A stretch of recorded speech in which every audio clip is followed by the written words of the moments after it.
in so many places, as Prabhupada gave a teaching in so many places of the origination. And then a counter teaching comes in that says, no, ultimately it's not true, but it's good in the beginning. Remember, the Mayavadis say it's good to do bhakti yoga and the sa-rupa, sa-form worship, but ultimately it's impersonal. Once you reach the stage where you realize the white light, then give up the deity worship, because ultimately the thing is impersonal. But let us deceive you. It is to deceive the disciples. Let us deceive you in the beginning, because then with that deception, you can get really energized on your deception. And then when you get to the mature stage, oh, by the way, what we were telling you there, it ain't so. So in the same way, the Mayavadis bring you to a point where you say, I am Brahman, I am God, I'm not dasa, I'm not eternally dasa, I'm not eternally a servant. Through sometimes praising, some of them sometimes praise the process of bhakti as a preliminary stage. So there's a deception in that. So similarly, if you get the teachings from the Sampradaya-acharya that you're originally in the spiritual world, with your rasa active, Sambandha was there. But then you're told by some other party, who may even have been initiated by the Sampradaya-acharya, and maybe technically a quote-unquote older godbrother, that, you know, that major teaching that he gave us, I've come to the realization it's not so. We ultimately were not in the spiritual sky with Krishna. It's not right. It's not what my cult that I'm into now teaches. Then it's the same process of that deception. Yeah. So then you can entertain in your mind, well, maybe then, if that isn't so, maybe it's ultimately that I'm also God. And I'm being told I'm not God as a technique so that I can get fired up to do my sadhana. So it sets you up for developing that mentality of, as you say, of revising the path as you go along. It lets you look at the Guru's teachings as potentially all deceptive. If he deceived on this, why not this also? If he said 50 times in his teachings that you weren't in the spiritual, that you were in the spiritual sky, and one time he says something which needs laksana-vritti or gauna-vritti understanding, not direct, where mukhya-vritti is not directly to be applied to it. But if you use mukhya-vritti to it, which you shouldn't, you could say that he's saying you weren't in the spiritual sky. If the ratio is so lopsided, and if explanations are given very clearly that that's laksana-vritti, that's gauna-vritti, here's why he's saying it. When he says, this is an unprecedented event that Jaya and Vijaya were sent out of the spiritual sky because ultimately no one falls from the spiritual world. And you say, there it is, case closed. No, he's saying there you have to use gauna-vritti, laksana-vritti. He's saying no one who has not misused their independence falls. But they didn't misuse because they still had the service attitude.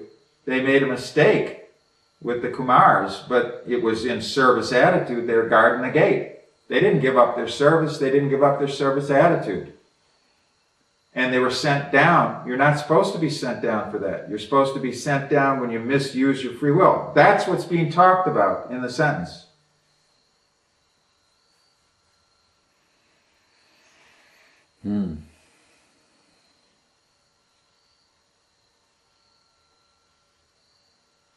Still not convinced? I know. That's all really good stuff.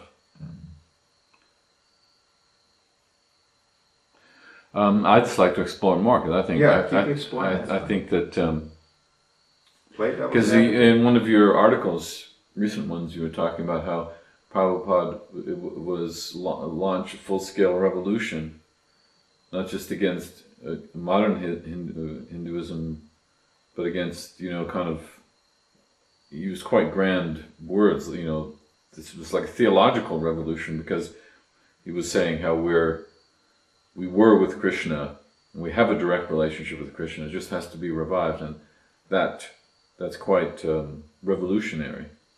Actually, revolutionary is a good word, because revolution means you revolve revolution to an original point. So revolution means there was a good point, and we need to have a revolution back to the good point. That's also what I'm saying in regard to devotees need to have a revolution and go back to square one. I'm also preaching that. Why? Am I being a fanatic on that? No. I'm not saying close down the temples, sell all the vehicles, wrap up the deities and drop them into a river. I'm not saying any such thing. That's not square one. Square one means to go back to square one before all the wrong octaves started taking place. All the deviant octaves, which now are devolutionary octaves, going in the opposite direction. For a while they were ascending, but they were deviant, meaning that they weren't going the straight arrow. They had deviated to something else, but now they're not even that. They're descending octaves. But I'm saying, stop all that, get back to square one. Where did we go off the rails? And we have to go back to that. That's called a revolution, to go back to that.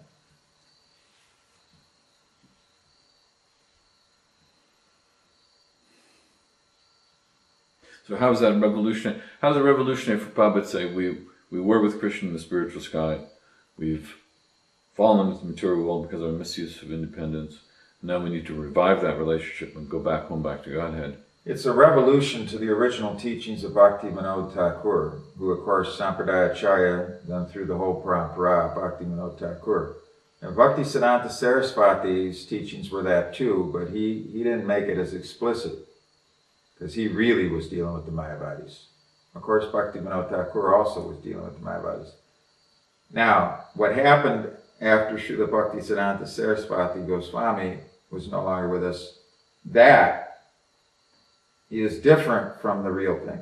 So we need to get a revolution back, and that's what Prabhupada did. He rejected this, and he went back and revolved back to the real teachings, which were completely against this thing that had become encrusted after Srila Bhakti Siddhanta Saraswati Goswami left.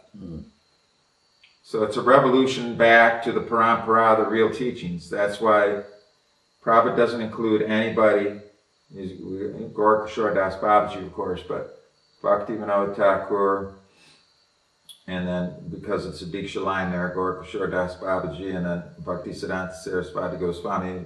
You have the parampara work like that, and then Prabhupada. There's nobody in between there.